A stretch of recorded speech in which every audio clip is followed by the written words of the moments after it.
Bonjour à tous, j'espère que vous allez bien. Aujourd'hui, on se retrouve dans un nouvel épisode de podcast avec toute l'équipe FP Diète au complet aujourd'hui. On a mis un petit sondage sur Instagram où on a demandé un petit peu un thème dans lequel vous aimeriez nous entendre en podcast et c'est tombé sur l'alimentation émotionnelle, comment la gérer, comment aborder ce thème-là, comment la comprendre et comment trouver des solutions. Donc, on va essayer d'aborder tout le spectre de l'alimentation émotionnelle aujourd'hui en podcast. Donc, bien évidemment, on ne pourra pas parler en détail pendant 4 heures, mais on va vraiment essayer de vous donner un maximum de clés, tout simplement, pour aborder mieux cette situation, savoir en parler, comprendre vos émotions et donc que ça règle toutes ces petites problématiques qui peuvent être assez pesantes au quotidien. Donc on a hâte de tout expliquer avec vous et on espère que cet épisode vous plaira et que la qualité aussi sera au rendez-vous parce que là, c'est la première fois qu'on expérimente aussi le podcast, en vidéo, en ligne comme ça. Donc voilà, c'est parti pour, cet épisode qui va être très intéressant, je pense. Donc pour introduire ce podcast, je pense que ça peut être assez bien, déjà les filles, de présenter un petit peu, le sujet. Donc est-ce qu'on pourrait un peu toutes donner notre définition et notre vision de l'alimentation émotionnelle? Je pense que ça pourrait être bien de faire un petit tour de table, parce que c'est vrai que ça peut être une définition très, très simple, comme le fait de littéralement manger ses émotions, mais je pense qu'on a toute une vision quand même un peu plus précise, parce qu'on l'expérimente beaucoup, dans les suivis, dans les prises en charge. Donc, je vous laisse commencer et comme ça on pourra, mieux comprendre un petit peu toute, l'envergure du sujet. Mais du coup, pour moi, l'alimentation émotionnelle, bon, je pense que ça rejoindra aussi ce que vous allez dire, mais ça reste du coup un comportement, qui est du coup, lié à, la gestion de ses émotions par le fait d'apporter, de la nourriture. En général, c'est de la nourriture du coup, plaisir, qui, nous réconforte. Donc pour la plupart des gens, c'est du sucré, mais je pense qu'il y a quelques personnes où, c'est du salé.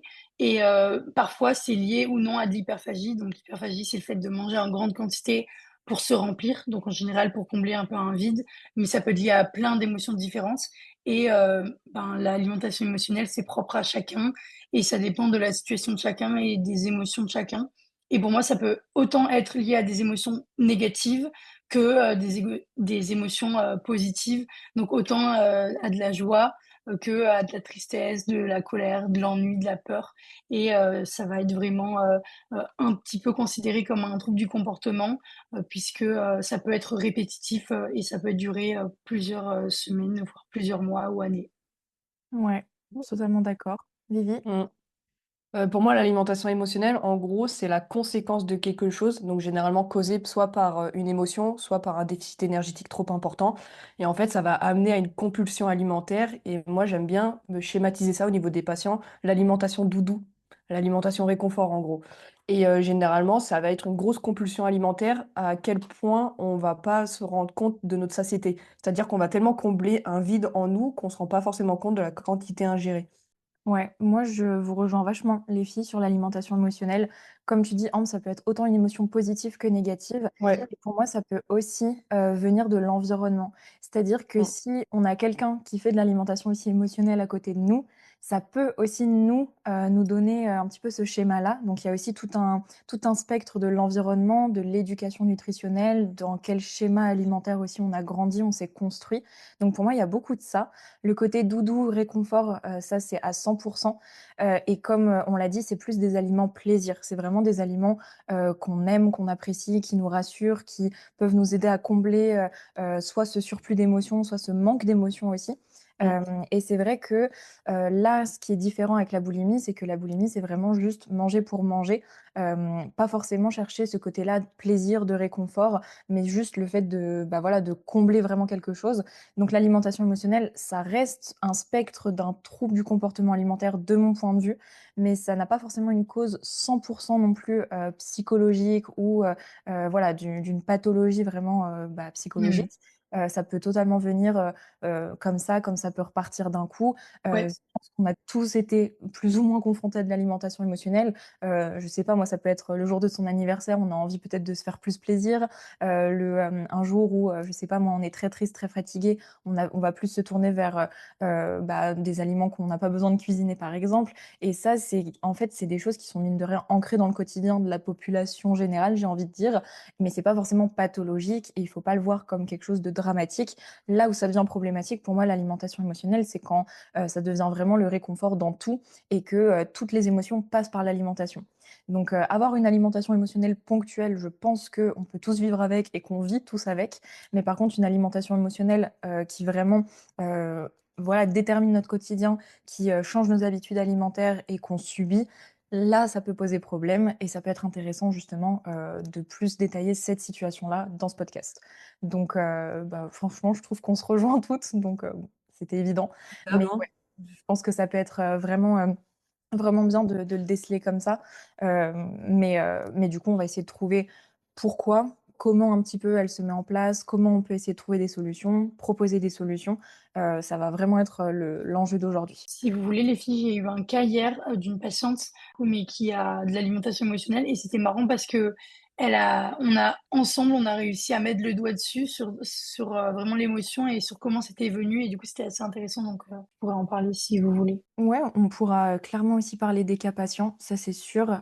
Bien évidemment, c'est bah, comme je l'ai dit, c'est quelque chose auquel on est pas mal confronté donc ouais, je pense que ça peut vraiment être bien de faire des petits parallèles comme ça, de reciter des petits exemples pour, vraiment montrer que dans le concret, ça existe vraiment et que, bah, des fois, elles se cachent dans des endroits ou dans des situations auxquelles on pense peut-être pas forcément. Mais du coup, ouais, on a vraiment bien défini la situation. Souvent, comme on l'a dit, elle peut être déclenchée par du stress, de l'anxiété, par, vraiment un sentiment, autant positif que négatif. Ça, c'est vraiment quelque chose à comprendre, c'est que, on a tendance à voir justement les troubles du comportement alimentaire, l'alimentation émotionnelle comme une détresse, comme quelque chose de très négatif, mais ça peut aussi venir du positif. C'est Mm. peut-être un peu moins commun, un peu moins récurrent, mais c'est tout à fait possible et ça aussi, il faut s'en rendre compte, surtout quand, bah, quand on a de l'alimentation émotionnelle positive, on peut tout à fait se dire, bah, en fait, c'est normal et pas se rendre compte forcément qu'il y a un excès ou qu'il y a, quelque chose qui est déséquilibré dans cette habitude-là. Donc ça peut être aussi intéressant de faire une sorte de prévention, ouais. Bah, c'est pour ça que moi je dis que l'alimentation émotionnelle, c'est la conséquence de quelque chose, soit causé par une émotion, soit comme tu l'as dit, un environnement, parce que, ou des événements sociaux. Par exemple, je sais pas, quelqu'un qui va être invité le week-end va avoir plus tendance à manger beaucoup plus que prévu parce que le contexte y est approprié. Mais également, en fait, c'est des fois c'est aussi causé par énormément de frustration. Et du Mmh. coup, forcément, cette frustration-là va amener à des compulsions alimentaires, donc l'alimentation émotionnelle, parce que, je sais pas, on imagine, elle s'interdit bah, l'aliment plaisir, on imagine, je sais pas, du Nutella. Et bah, la personne, une fois qu'elle va avoir un pot de Nutella devant elle, elle s'est tellement restreint auparavant qu'elle va en fait bah, manger tout le pot de Nutella. Parce Ouais, qu'il y a aussi ça ce côté c'est restriction alimentaire. Je suis d'accord avec toi, Victoria, mais j'aimerais bien mettre une nuance et vous me direz si vous êtes d'accord. Tu disais que du coup l'alimentation émotionnelle venait de émotions et du coup d'environnement, mais pour moi non, c'est pas réellement ça, c'est plus l'environnement, la situation qui cause des émotions, qui cause par la suite l'alimentation émotionnelle. Un peu comme une cascade, parce que si tu remontes, Oui, l'émotion elle est causée par quelque chose. Donc ouais. c'est pas en parallèle, tu vois, c'est vraiment pour moi une cascade. Ah, bah Donc oui. un environnement, une situation, par la suite. En général, des fois de la culpabilité, mmh. des fois, on accepte comme tu dis parce que c'est positif et que certaines personnes, sont à l'aise avec ça et des fois c'est de la tristesse, et cetera. C'est pour ça que généralement, et c'est ce que j'avais montré à une patiente, je lui avais montré un graphique au niveau des crises, d'où ça venait. C'est pour ça que c'est toujours causé par quelque chose, un facteur. C'est un élément déclencheur qui va amener justement une émotion, qu'elle soit positive ou négative. Et justement, c'est ce qui va amener l'alimentation émotionnelle derrière. Et en fait, une fois que tu mets la main sur l'émotion que tu ressens quand tu as, on va dire, du craving, et bah, une fois que tu mets la main sur cette émotion-là et que tu la travailles, et bah, tu as beaucoup moins d'alimentation émotionnelle par la suite. Si jamais, du coup, parmi, ceux qui écoutent ce podcast, il y en a qui aiment bien lire, il y a un livre qui est vraiment top et je le recommande tout le temps à mes patients qui ont de l'alimentation émotionnelle. Ça s'appelle «Dites stop à l'alimentation, de consolation» et il est vraiment intéressant et d'ailleurs, il parlait du coup de 5 formes, du coup de situations ou d'impuissance identifiées qui pouvaient causer l'alimentation émotionnelle. Donc si vous voulez, je peux les citer. Ouais, carrément, carrément, Ouais, carrément. vas-y. Donc il y avait, 1re, du coup, impuissance, c'était, face au doute et à l'autocritique. Donc ça peut être du coup l'autocritique, de soi, Mmh. et au doute. Face à l'insatisfaction de sa vie personnelle ou professionnelle, ce qui à mon avis arrive le plus souvent. Ouais. Face à l'insécurité émotionnelle ou l'insécurité matérielle, donc l'insécurité par exemple d'une maison, d'un quartier. Face à l'incapacité à affirmer son indépendance. Et le Ouais. dernier, face au vide intérieur et au sentiment de solitude. et ça, je l'ai beaucoup retrouvé, dans mes patients. Ouais. Bah, si jamais on devrait dire à peu près les émotions que nos patients ressentent souvent quand ils ont un craving alimentaire, pour vous, ça serait lesquelles?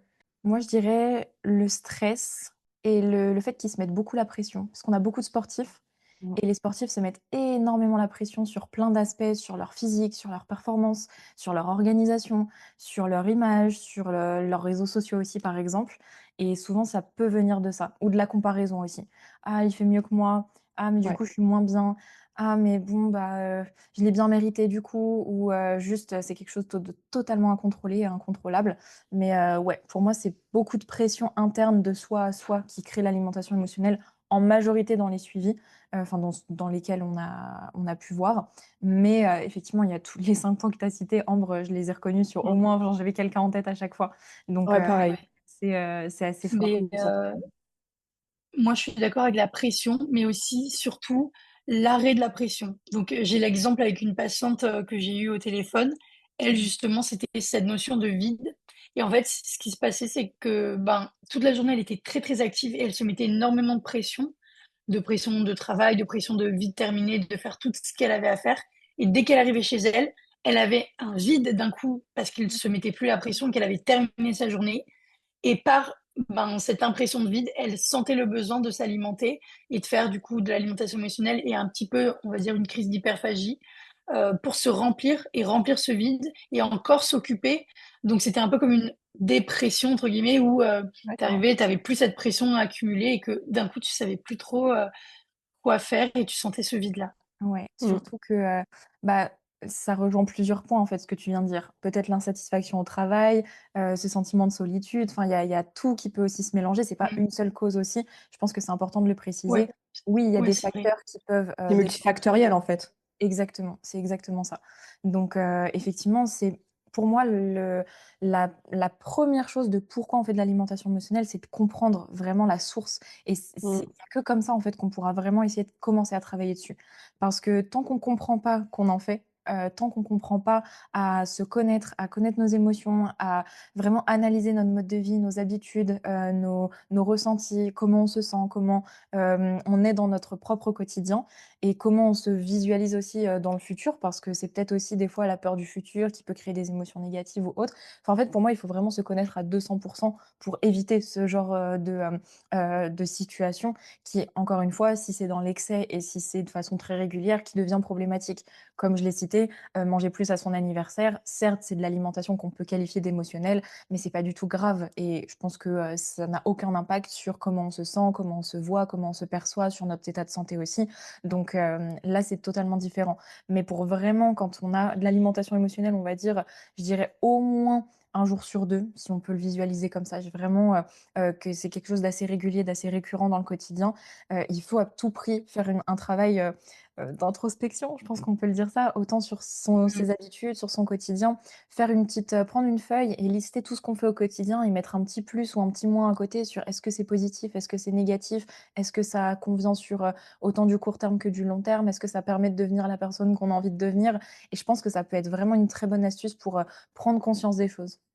C'est ce que j'ai fait faire à une patiente, Ah ouais? parce qu'elle se mettait énormément de pression. Justement, je reviens un peu au niveau des émotions qu'on sent. Il y a souvent le stress, la pression et la frustration, généralement. Moi, c'est souvent les 3 qui reviennent avec les patients et en fait, elle se mettait tellement de pression à vouloir tout condenser dans la même journée, les pâles, les meal prep, faire le sport et ainsi de suite, qu'elle s'est mis tellement la pression qu'en fait, elle, bon, c'est pas trop dans le sujet du podcast, elle, ça lui coupe la faim.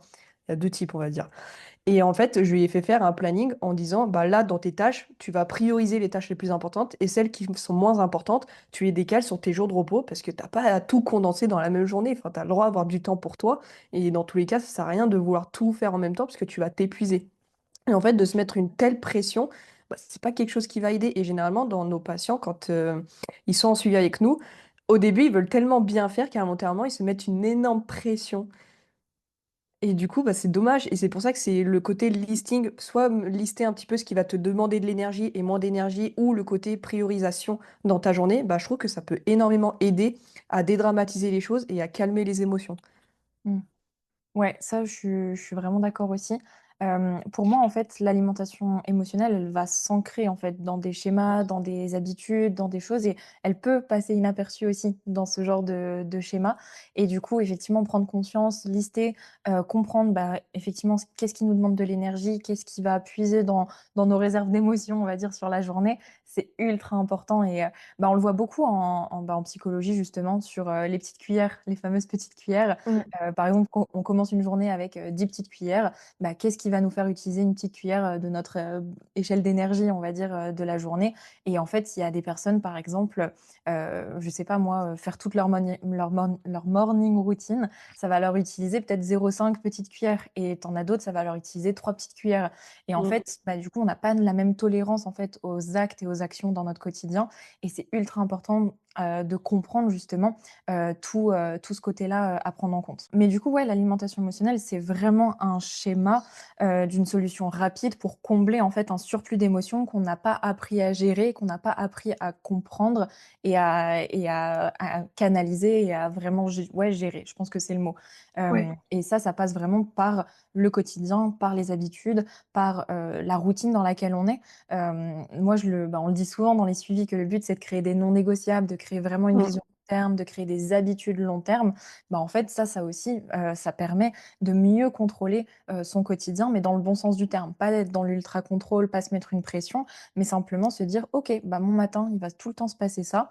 Si jamais il y a un imprévu, bah, nous, on le voit dans les suivis, on permet d'anticiper donc normalement, il y aura jamais aucun problème par rapport aux imprévus» et le fait de contrôler, on va dire, peut-être l'aspect nutritionnel dans le bon sens du terme, corrélé à ses objectifs, à ses valeurs, à ses ambitions et ainsi de suite, ça enlève peut-être ce facteur-là de, s'il y a une émotion trop forte, on va directement penser à l'alimentation.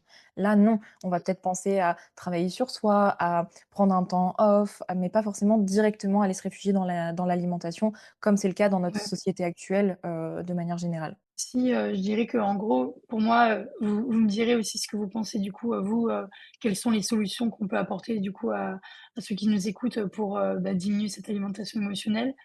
Moi, je pense que en vérité, j'en vois 3, donc vous me direz si vous en voyez aussi d'autres ou les mêmes. Mais donc je vois déjà donc apprendre à analyser sa situation actuelle et du coup voir si parmi les 5 formes, de situation, il y en a une dans lequel, la personne, se sent concernée. Donc essayer ensuite de travailler sur cette situation pour améliorer la situation et ne plus retrouver ces émotions-là, souvent négatives du coup qui poussent à l'alimentation émotionnelle. Deuxième solution, je dirais que ce serait d'accepter, que les émotions sont normales parce qu'on est humain et que ça fait partie de nous et du coup, au lieu de chercher une solution rapide via autre chose, donc l'alimentation, le sport des fois, essayer d'accepter l'émotion, de la vivre vraiment, de la comprendre, mais surtout de la vivre parce que ça fait partie de nous et Mmh. vouloir la zapper, ça veut dire qu'elle pourra sûrement revenir plus tard, donc vraiment la vivre et troisième solution, beh, vraiment conscientiser que l'alimentation, c'est un besoin et c'est pas une solution à des émotions et Mmh. comprendre que ça fait partie de notre carburant, de notre santé, mais c'est pas ça doit pas être lié à de l'émotion. Ouais, Voilà, Ouais. dites-moi si ce que 100 vous en d'accord. pensez. 100% d'accord avec toi et je rajouterais même une chose, c'est que l'alimentation émotionnelle, c'est également, de son nom comme ça l'indique, c'est causé par une émotion, mais également physiologique. C'est ce que je disais au début, le déficit énergétique par exemple. Parce que si quelqu'un a Ouais, un déficit énergétique trop important, bah, la personne va être fatiguée. Si elle est fatiguée, bah, ça va lui déclencher des émotions encore une fois et du coup forcément du craving alimentaire. Donc pour moi, l'alimentation émotionnelle, il y a le côté émotion, mais également le côté physiologique à pas sous-estimer. Et en fait, les deux sont de pair, en fait. Et c'est ce que j'ai vu avec une patiente qui fait beaucoup d'alimentation émotionnelle, simplement de réguler son apport, surtout autour de là où elle fait souvent des crises alimentaires. Et bah, le fait de mieux structurer les choses, ça l'aide beaucoup. Et à côté de ça, on travaille également beaucoup sur les émotions. Ouais et puis il faut aussi, prendre du plaisir dans son alimentation au quotidien, Ouais. parce que, sinon, ça tiendra pas et on aura toujours envie d'un petit truc en plus. Pour moi, il faut aussi conscientiser, ces différentes faims. Est-ce que là, c'est une faim émotionnelle? Est-ce que là, c'est une faim vraiment j'ai des gargouillis, je me sens fatiguée, j'ai un peu les mains qui tremblent? Il faut vraiment avoir conscience du niveau de faim et dans la faim dans laquelle on est. Est-ce que c'est une faim émotionnelle? Est-ce que c'est une faim de gourmandise? Est-ce que c'est une faim de fatigue? Est-ce que c'est une faim, physiologique, vraiment avec, comme je l'ai dit, vraiment la sensation de manquer d'énergie? Et en fait, pour moi, on est tellement détaché des signaux Ouais. que notre corps nous envoie que, dès qu'il y a une émotion, c'est elle qui va prendre le pli sur, qu'est-ce qu'on doit faire, en termes de prise de décision, en termes de enfin, en fait, on est contrôlé par nos émotions au quotidien et Ouais. ça, on s'en rend pas compte et notre faim aussi, du coup, elle est contrôlée par nos émotions et si on se détache à 100 de ça, il faut absolument aller chercher justement, ouais, ce côté-là d'être conscient de soi, de sa propre tête, de son Mmh. propre corps et pour moi, ça passe par effectivement, ouais, la prise de conscience. Pour moi, si Ouais. on veut vraiment sortir de l'alimentation émotionnelle, il faut pas avoir peur de soi et il faut se confronter à ses Ah, émotions, à son quotidien, à ses habitudes, bah, à son corps et à sa tête. Et si on n'est pas capable de faire ce travail-là, on aura toujours une petite part de nous qui ira dans ce sens parce qu'il y aura quelque chose qui aura pas été réglé. Et justement, par exemple, dans le cadre d'un suivi, ça peut être très intéressant de prendre conscience de tout ça parce que déjà, on a un regard extérieur. Le suivi, c'est une petite bulle, donc il y a pas de jugement, et le but, c'est vraiment d'être face à quelqu'un qui va comprendre aussi ce qu'on raconte. Parce que moi, si je fais un suivi et que je dis: «Bah, là, je comprends pas, j'ai envie de manger ça» et que la personne me dit: «Ah bah, moi non plus, je comprends pas», bah, là, il y a un problème. Alors que si la personne en face de nous dit: «OK, quelle a été ton émotion? Est-ce que tu t'es senti frustré dans ta journée? Est-ce que si? Est-ce que ça? Est-ce que là, ton alimentation te convient?» Bah, en fait, il y a un vrai ouais, travail de recherche qui est mis en ça place. permet d'ouvrir des pistes. Et par exemple, il y en a beaucoup quand ils font un suivi et que, par exemple, ils ont du craving alimentaire avant et que l'objectif, c'est justement d'enlever ça. Et ben en fait, quand ils vont retrouver ça dans le suivi, ils ont peur de retomber dans leur travers. Et moi, j'ai eu le cas avec une patiente là sur son dernier bilan et je lui ai fait prendre conscience que bah, comment tu réagissais avant, c'est plus le cas maintenant. Donc, il faut quand même que tu vois ton évolution. Et en fait, elle m'a répondu, elle m'a dit, ah ouais, j'avais pas vu les choses comme ça sous cet angle-là et tout. Et en fait, des fois, il y a deux positionnements et généralement, on va toujours voir le positionnement qui nous arrange le plus, entre guillemets, mais on voit pas l'autre porte à côté. Ouais. Et juste, bah justement, nous, notre rôle, c'est de faire conscientiser ça à la personne et de lui faire prendre conscience que avant, tu aurais réagi comme ça. Certes, ok, il y a encore la même réaction, mais tu la contrôles d'une manière totalement différente, alors qu'avant, bah, tu aurais sauté sur l'alimentation et ainsi de suite. Il y aurait eu de la culpabilité, il y aurait eu Exactement. un tracking des calories Mmh. pour compenser, il y aurait Une eu, justement compensation toute cette derrière avec... dévalorisation, de mm, soi à soi, et nous Mmh. justement on vient empêcher tous les comportements compensatoires en fait, et ça c'est Ouais, c'est ultra, ça. ultra important parce qu'on parlait du fameux petit cercle vicieux comme tu disais Ambre, bah, en fait c'est exactement ça. Nous on vient casser ce cercle vicieux-là de l'alimentation émotionnelle. Ça veut pas dire qu'en commençant un suivi par exemple, les personnes n'ont plus rien du tout et «guérissent» entre gros guillemets instantanément. Pas du tout. Ah, moi, c'est ce que Mais j'ai dit par à ma contre, patiente. on apprend à gérer les crises, on apprend Mm. à comprendre d'où elles viennent, on apprend à réagir différemment pour qu'il y ait plus ce cercle vicieux-là et on casse une étape du cercle vicieux. Donc en fait, on crée, une nouvelle ligne, un renouveau en fait et c'est ultra important de le voir comme ça et pareil, dans les cas des TCA, on le voit aussi. Moi, quelqu'un qui me dit: «Bah, je fais de la boulimie depuis 10 ans», je fais: «OK, le suivi, il va pas t'empêcher de faire des crises. Par contre, on va trouver des solutions, on va comprendre ton comportement alimentaire et on va petit à petit avancer». Et ça franchement, ça change tout. Bah, c'est ce Mmh. que j'ai dit à une patiente qui fait souvent des crises. Je lui ai dit, je peux pas te promettre que du jour au lendemain, on va enlever toutes les crises, mais par contre, chaque crise que tu vas potentiellement faire dans le suivi, ça va nous amener à Ouais. comprendre la cause de ta crise et on va travailler dessus et petit à petit, on va mettre en fait des plans d'action. Et en fait, elle l'a compris. En fait, ça permet tout de suite de dédramatiser si jamais elle fait une crise dans le suivi. Et du coup, ça Mmh. enlève le côté de pression. Et du coup, Ouais, forcément, si on enlève une émotion, bah forcément, on enlève potentiellement une crise dans le c'est suivi, ça. involontairement. Donc ouais, en 4-5 points, si on devait résumer sur comment sortir de l'alimentation émotionnelle, c'est prendre conscience des déclencheurs. Créer des alternatives aussi, notamment, bah, ne pas surcompenser, pouvoir en parler, prendre en note des choses, s'aider d'un tracker, s'aider, d'autres actions en fait que l'alimentation pour gérer ses émotions. Ça peut être la marche, ça peut être la musique, ça peut être n'importe quoi. Permettre aussi enfin, on va dire non, retrouver un petit peu ce plaisir alimentaire-là au quotidien pour ne pas créer de frustration. Il y a aussi, bah, éviter de culpabiliser, éviter de compenser. Ça, je pense que c'est ultra important aussi de le repréciser parce que c'est ce qui, encore une fois, nourrit le cercle vicieux, vraiment, penser à soi et dans le bon sens du terme. S'il y a de l'alimentation émotionnelle et qu'on culpabilise, ne pas se dévaloriser, ne pas, ancrer ces schémas négatifs, en fait, dans sa tête, parce que sinon ça va en recréer des nouveaux et qui dit, Mm.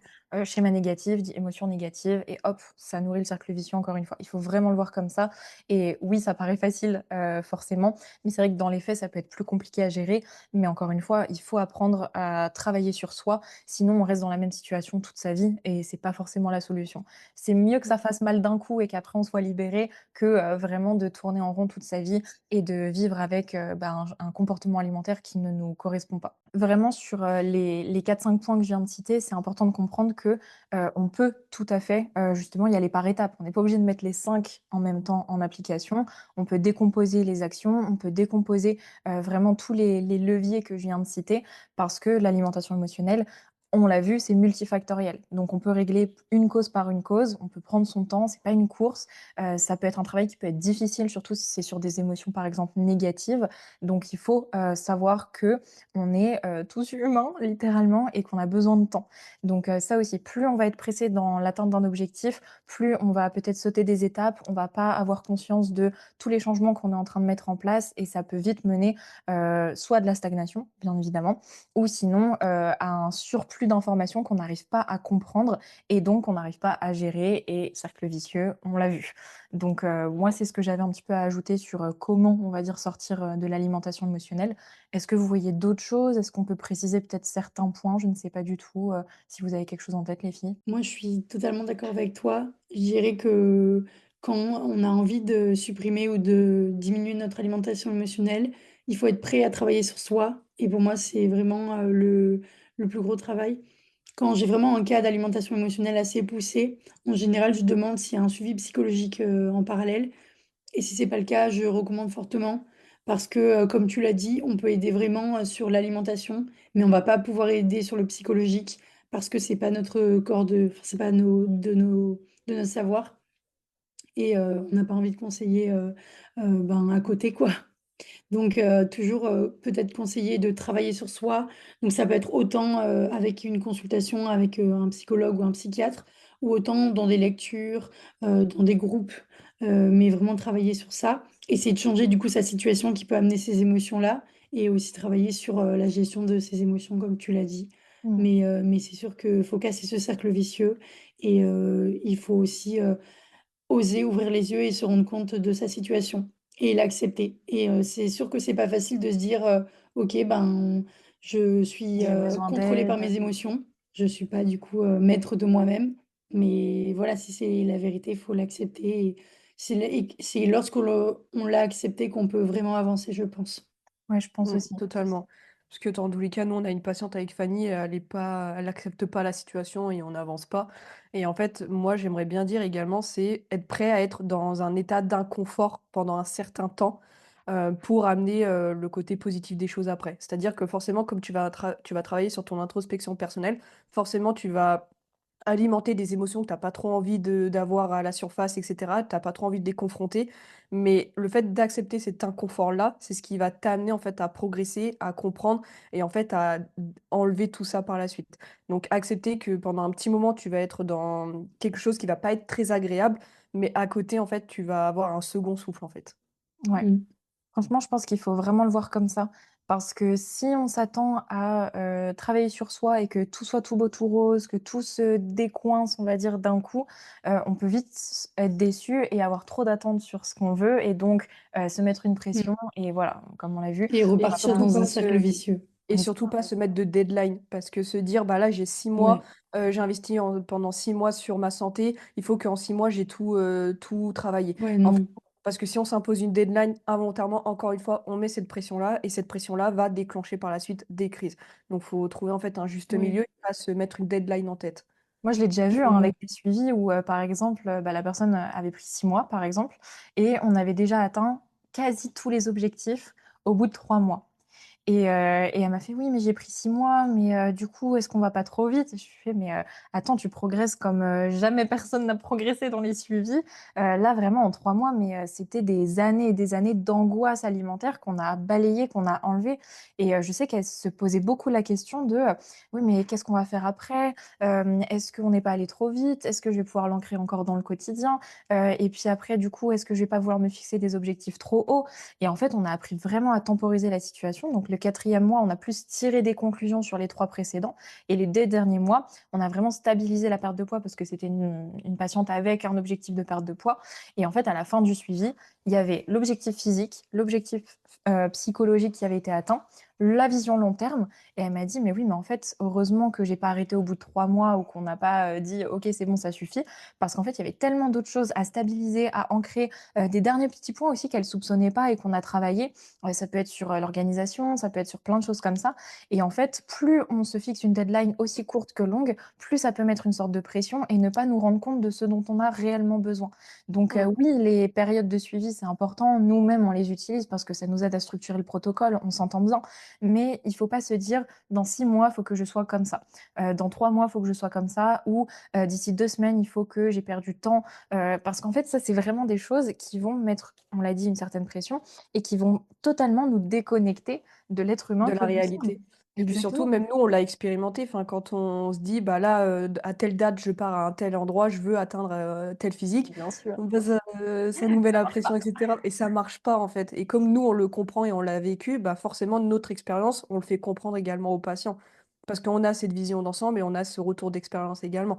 Donc, en fait, si on se met une deadline, en fait, il faut qu'on soit dans la réalité, en fait. C'est-à-dire que si ça dure X années, les crises alimentaires et ainsi de suite, bah, peut-être que ça va durer X années également pour les enlever et tout.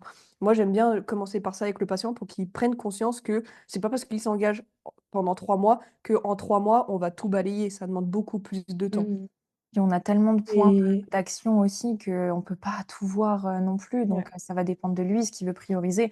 Donc ouais, il y a un gros travail aussi à faire sur Surtout qu'un qu'est-ce suivi, qu'on veut vraiment. surtout qu'un suivi, on sait pas comment ça va se passer. Ça se trouve, il va y avoir des événements pendant le suivi qui vont faire que ça va être plus compliqué que prévu.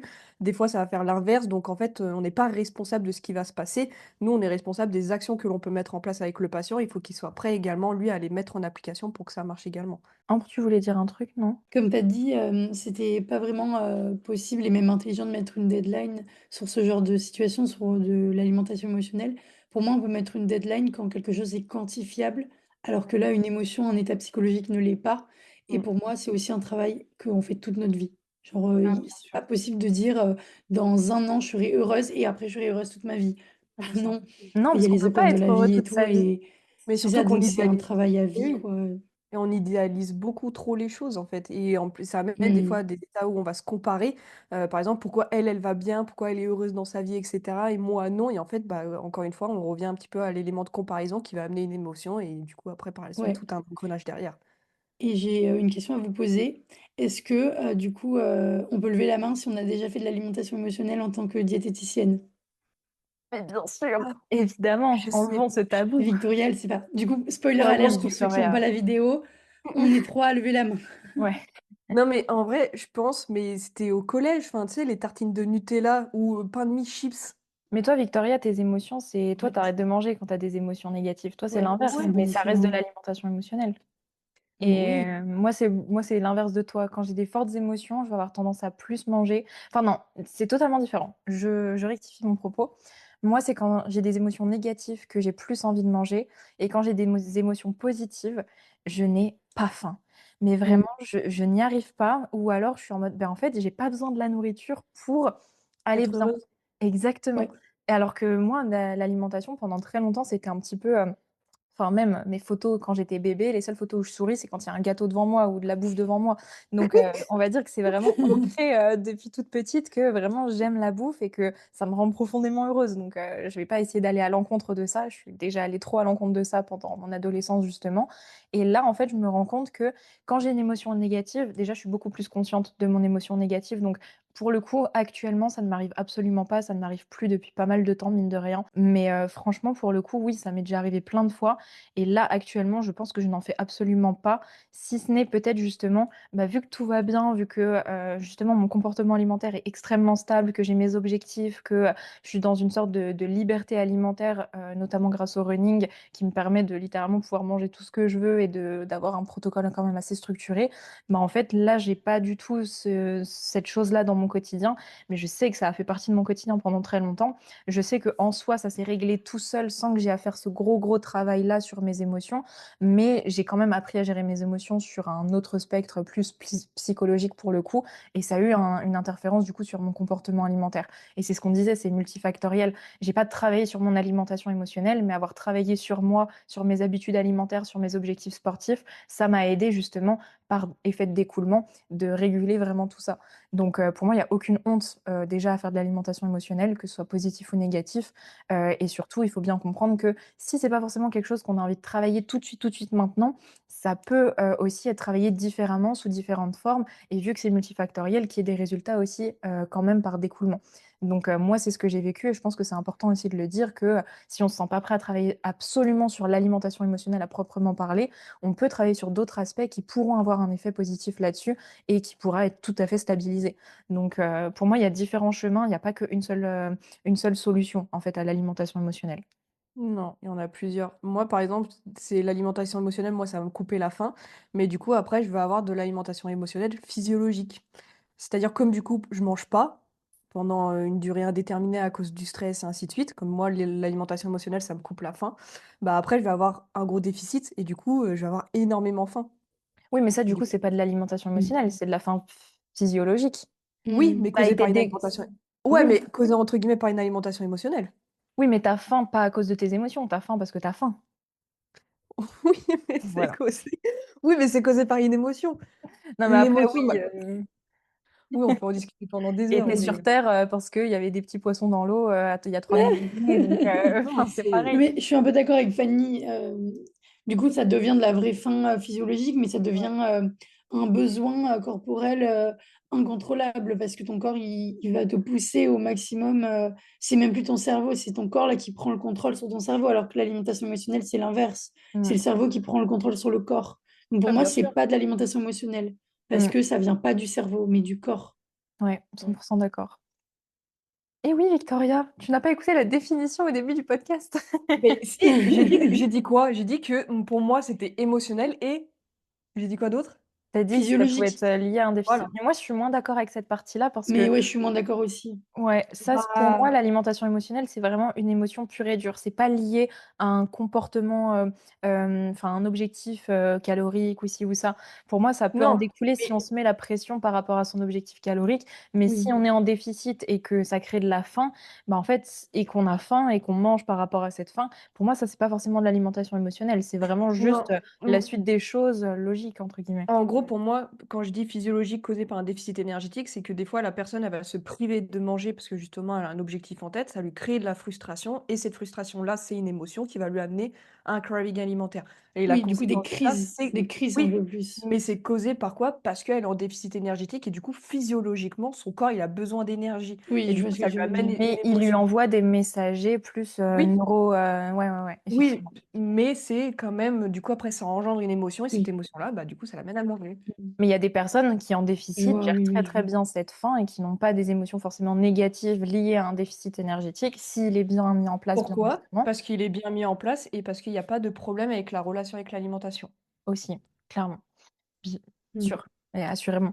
Mais oui, c'est important de le préciser quand même parce qu'il y a plein de termes quand même un petit peu techniques en nutrition et certes le but, du podcast c'est de, on va dire faciliter l'accès à toutes ces connaissances et à toutes ces choses, mais c'est important de préciser les choses quand elles ont besoin d'être, assez précises parce que ça peut, enfin voilà, on voulait pas trop, vous dire, si vous avez faim, c'est de la faim émotionnelle. Non, ça peut venir de plein d'autres aspects. Déjà, c'est naturel d'avoir faim, il faut pas avoir honte d'avoir faim, il faut pas avoir peur d'avoir faim.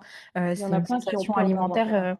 ouais, c'est ça, c'est une sensation Mmh. alimentaire qui est normale, comme le fait d'être rassasié, c'est normal, il faut pas culpabiliser et ça a rien à voir avec l'alimentation émotionnelle, c'est juste une vie d'humain normale. Sauf qu'on s'est Mmh. tellement détaché de notre corps, de Mmh. l'alimentation, brute, de nos sensations alimentaires, qu'on peut vite se retrouver totalement perdu et du coup pas se créer, soi-même des problèmes, mais du coup être tellement perdu qu'on voit quelqu'un qui nous parle d'alimentation émotionnelle et de faim, on se dit: «OK, bon, bah, du coup, j'ai directement ça». On voit quelqu'un qui, je sais pas moi, avait, tout le temps faim, tout le temps fatigué, qui se met une alimentation, je sais pas moi, carnivore ou ci ou ça ou de l'alimentation flexible. «Ah, c'est ça qu'il me faut». Mais non, en fait, il faut vraiment faire ce travail de soi à soi et c'est pas un régime miracle, c'est pas, mettre un nom sur quelque chose qui va faire toute la différence. C'est vraiment un travail sur soi-même et on n'est pas obligé de se mettre dans une case. Nous, on a levé la main quand on a dit qu'on avait, déjà subi de l'alimentation émotionnelle, mais je considère pas du tout que c'était un statut alimentaire pour autant. Pour moi, c'était par phase, c'était par moment, mais ça a pas du tout dicté, par exemple exemple, tout mon quotidien.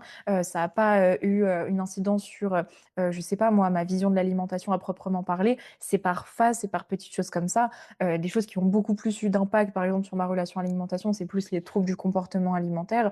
Donc, voilà, il faut vraiment savoir dissocier les 2 et moi, j'avais un mélange de tout, en fait, à un moment. Mais il faut savoir dissocier, il faut savoir se rendre compte aussi qu'on est un être humain, je le répète, et il faut pas du tout avoir peur de faire tout ce travail, on va dire, d'introspection, ce travail de recherche de soi, ce travail sur, quel être humain vraiment, enfin, qu'est-ce qui nous compose, en termes d'hormones, en termes de personnalité, d'ambition, d'objectifs.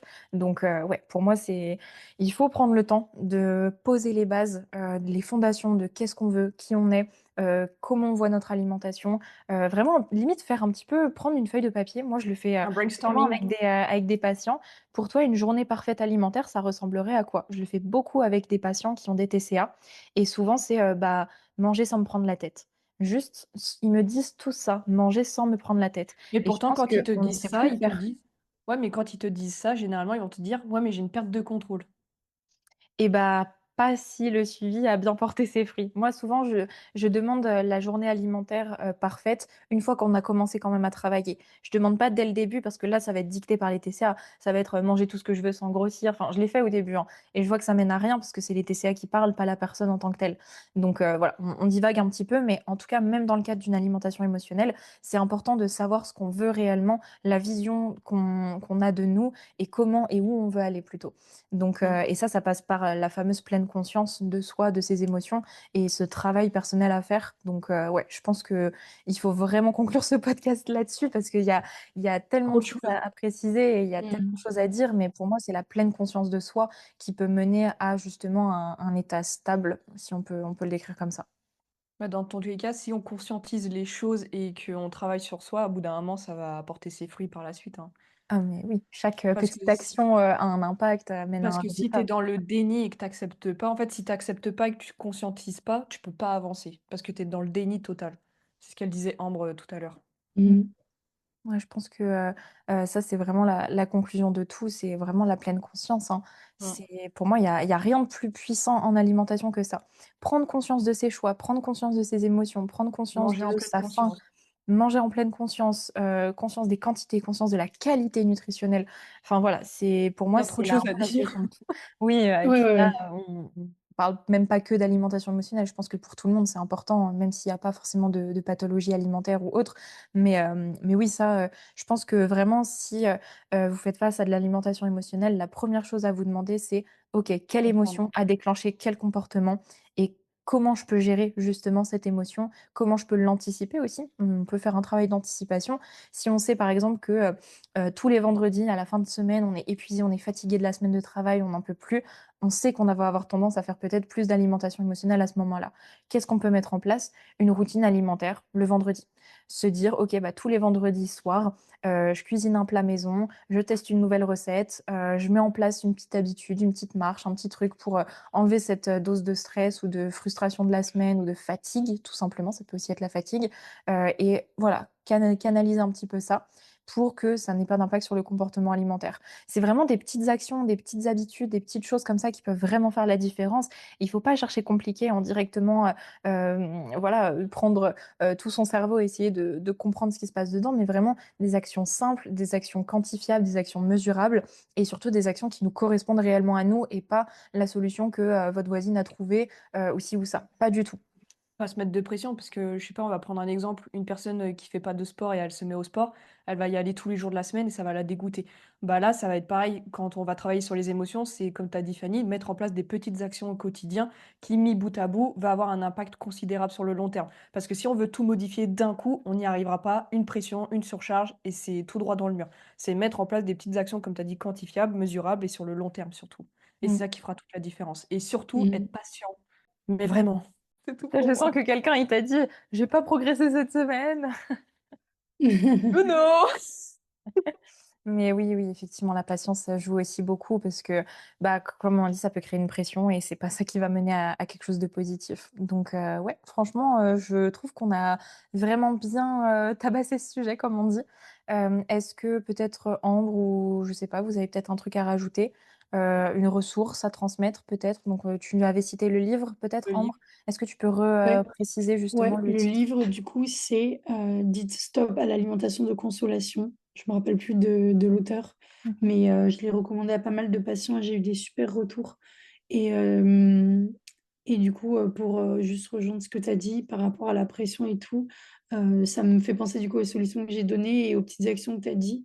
Du coup, à ma patiente que je vous disais tout à l'heure, qui sentait un vide quand elle rentrait chez elle. La solution qu'on a trouvée, c'est du coup, beh, qu'elle s'occupe, mais qu'elle s'occupe vraiment d'elle et pas qu'elle retravaille ou qu'elle refasse des choses, qui lui mettent aussi une pression. Du coup, on s'est dit, ben, qu'elle allait manger déjà lentement, bien mastiquer, qu'avant de prendre son dessert, elle allait sortir marcher, prendre un livre parce qu'elle adore lire, donc lire un petit peu sur un banc, se poser. Donc ça l'occupe quand même, mais c'est bien pour elle, elle prend soin d'elle. Et ensuite, en rentrant, elle peut se poser, prendre du coup son dessert. Et déjà, elle aura moins faim, donc elle craquera pas sur plein de choses. Et après, le soir, pareil, prendre soin un peu d'elle, prendre sa douche, etc., se mettre dans son lit, continuer à lire ou regarder une vidéo mais s'occuper, mais sans ressentir ce vide-là et sans se mettre non plus de pression sur j'ai encore plein de trucs à faire. Juste être chill. Et elle m'a dit qu'elle avait un puzzle à faire, donc elle va faire aussi un puzzle pour s'occuper. Et ça fait longtemps qu'elle repousse et que du coup, elle va prendre le temps de le faire. Donc voilà, c'est des petites Ça actions. ouais, Pourtant, c'est pas un suivi psychologique, mais je pense que ça peut vraiment l'aider Ça va faire du à se bien, ouais. dire, OK, ben, j'ai compris la source, c'est vraiment le sentiment de vide. Parce qu'elle me disait que quand elle allait chez son copain, au contraire, elle mangeait normalement, elle avait ouais. aucune alimentation émotionnelle le soir. J'ai dit: «Mais oui, parce que tu es occupée, parce que tu es avec Mmh. lui, vous partagez un moment, donc tu es occupée, tu penses pas au Et vide tu et penses pas, ouais. tu es encore dans la dynamique de ta journée, quoi». Mmh. Donc on a bien vu la différence et elle va mettre en place des petites actions, du coup, comme ça. Et pas avoir peur également d'être un peu égoïste également et de penser à soi dans ce genre de situation également. Tu rigoles? Mais pourquoi Faut qu'elle rigole. Pardon, pardon, pourquoi pardon.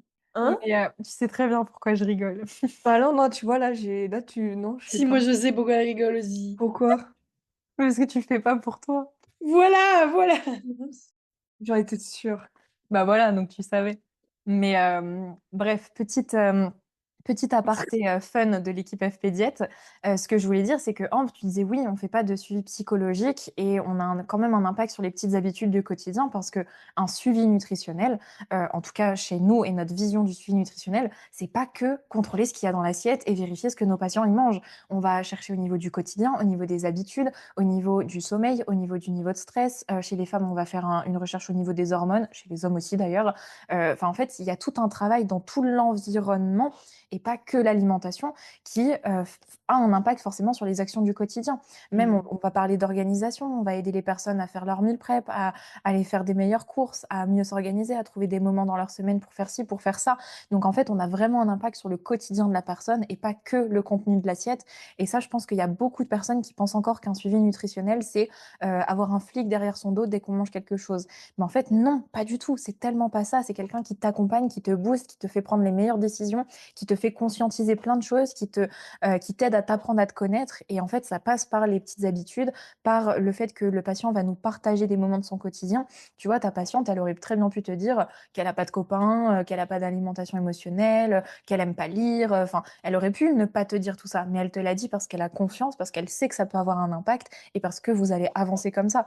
Donc, il faut aussi, dans le cadre d'un suivi, communiquer et ne pas se mettre de barrière en disant ça parle pas trop d'alimentation donc je vais pas le dire. Mais non, il faut vraiment parler de tout parce qu'il y a que comme ça que nous on a une pleine vision de la personne en face de nous et qu'on peut mettre en place des actions vraiment personnalisées, vraiment adaptées et qui auront le maximum d'effets possible. Et c'est ce que tu dis souvent, Victoria, et je le réutilise très très souvent. C'est là le but du suivi, c'est qu'on mette des petites actions à hauteur de 20% sur une échelle de 100% pour que ça mène à 80% des résultats.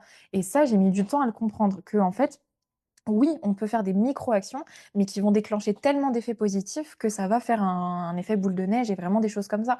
Donc, pour moi, c'est ultra important de préciser, Ambre, et tu l'as bien fait, que ça va aussi toucher aux habitudes et que c'est nécessaire justement d'en parler avec le suivi et même de soi à soi, hein, vraiment ne pas aller chercher que du côté alimentation, faim, émotion, mais vraiment d'aller chercher aussi au niveau, bah, je l'ai dit dans la définition, hein, qu'il y avait aussi une part d'environnement, et bah, ça aussi, L'environnement, ça ouais. se travaille. Ça aussi, ça Mmh. se travaille et on pourra en parler plus en détail détail à un autre moment, mais vraiment l'environnement ça détermine tout. Ça détermine tout, l'environnement, physique, l'environnement mental, l'environnement, Mmh. social. Enfin vraiment il y a beaucoup, beaucoup à comprendre et à travailler et voilà, ça passe aussi par de la pleine conscience du coup de son Mmh. environnement. On en revient au même stade, enfin en tout cas de mon point de vue, mais ouais, c'est primordial d'avoir conscience de tout ça et de, comment dire? De savoir agir à côté de l'alimentation et pas que sur son alimentation. Donc ouais, je pense qu'on peut vraiment conclure cet épisode, ici. Mais franchement, j'ai adoré discuter de ce sujet avec vous les filles. Je pense que ça a dû forcément intéresser pas mal de personnes, qui ont écouté. Ça vous permet de mieux comprendre notre vision des choses, mieux comprendre, aussi, bah, nous, par quoi on est passé également, vu qu'on a fait un petit parallèle sur nos exemples, sur nos patients aussi, comment on les prend en charge. Donc je pense que c'est vraiment important qu'on puisse transmettre aussi notre expertise, comme ça sous ce format-là de podcast.